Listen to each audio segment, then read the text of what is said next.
Hey guys, it's Wayne from W Scully CPA PC, focused on fixing America's tax problems. Recently, the issue on COVID-related withdrawals has been coming up a lot. So basically, withdrawals from your pension plan.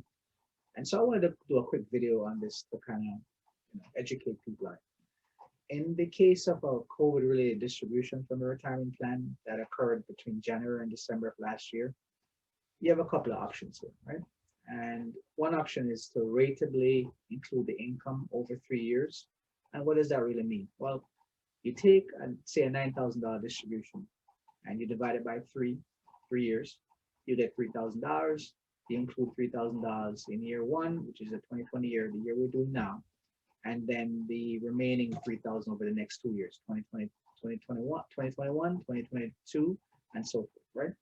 And you get to relieve yourself of that tax burden, having to pay, the tax on the entire distribution in year one. You also get to avoid the 10% early withdrawal penalty. For those who don't know, there is a 10% penalty when you're not at age 59 and a half at year end. So if you normally would take money out of your pension plan before 59 and a half, you have to pay that penalty. Thanks to the CARES Act, you don't have to pay that penalty at this point, right? So you wait, that 10% penalty is waived. And also, you can recontribute the money you took out. So you took $9,000 out of your plan, yeah, you're paying the tax on it, or you pay it in year one, you can then recontribute. You could put that money back into a plan, at the pension plan. It's called a tax-free rollover, distribution rollover, and you get to recoup that tax that you paid previously. So a couple of options, as I said before, you can include the income ratably over 3 years, and then you can also recontribute that money and get the tax money that you paid back. All right. The maximum loan amounts are increased and repayment due dates are delayed for 1 year. That's something you need to know as well. And then this applies to retirement plans, qualified retirement plans, tax sheltered annuity plans, and IRAs. All right, so those are the three categories it applies to.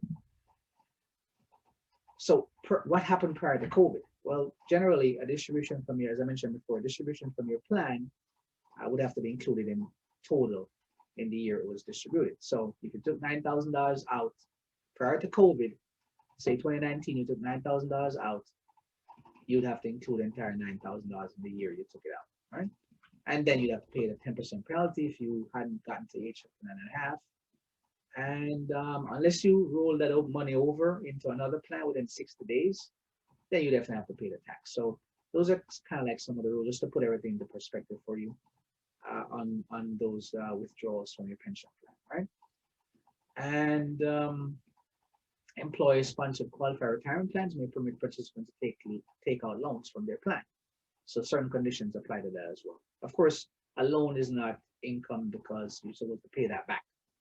All right. So listen, if you have any other questions about this issue or any other issues that I may have discussed in the past, or anything else that comes to mind, talk to your tax advisor. If you don't have one, give me a call. Okay. My name is Wayne. I'm with the firm W Scully CPA PC, focused on fixing America's tax problems. I do meet my clients virtually, and I specialize in resolving tax matters, resolution of tax matters. So give me a call if you don't have anyone else to help you. Make an appointment by visiting www.wscullycpapc. That's www.wscullycpa.com. I'm sorry. Or call me toll-free 855-254-1892. Okay, please comment, like, and share this video. Thanks, guys. Until next time.